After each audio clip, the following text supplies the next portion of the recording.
آئیے ایران کی اس تجویز کو سمجھتے ہیں جو مشرق وسطیٰ کو جنگ سے بچانے کے لیے ہے۔ تو سوال یہ ہے، جنگ ہوگی یا امن؟ مشرق وسطیٰ میں حالات بہت کشیدہ ہیں۔ ایک رپورٹ میں پوچھا گیا، کیا ڈپلومیسی کامیاب ہوگی یا پھر بارود کی بو پھیلے گی؟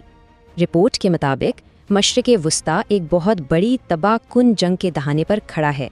عرب سمندر اور خلیج میں جنگی جہاز اور میزائل سسٹم الرٹ پر ہیں۔ صورتحال کافی سنگین ہے۔ اس کشیدگی کو کم کرنے کے لیے ایران نے ایک اسٹریٹجک فریم ورک پیش کیا ہے۔ اس میں 6 ایسی شرطیں ہیں جو پورے خطے کا مستقبل بدل سکتی ہیں۔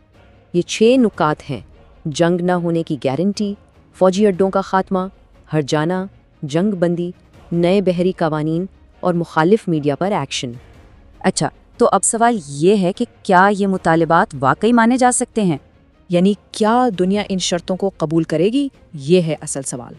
ماہرین کے مطابق 2 شرطیں تقریباً ناممکن ہیں: امریکی اڈوں کا خاتمہ اور ہر جانے کی ادائیگی۔ تو پھر انہی مسئلوں کی وجہ سے لگتا ہے کہ خطہ جنگ کی طرف جا رہا ہے۔ رپورٹ میں 24 مارچ 2026 کی تاریخ کو بہت اہم بتایا گیا ہے۔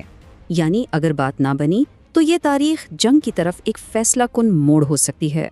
ایران نے تو اپنی بات کہہ دی ہے، اب دیکھنا یہ ہے سفارتکاری جیتے گی یا تصادم۔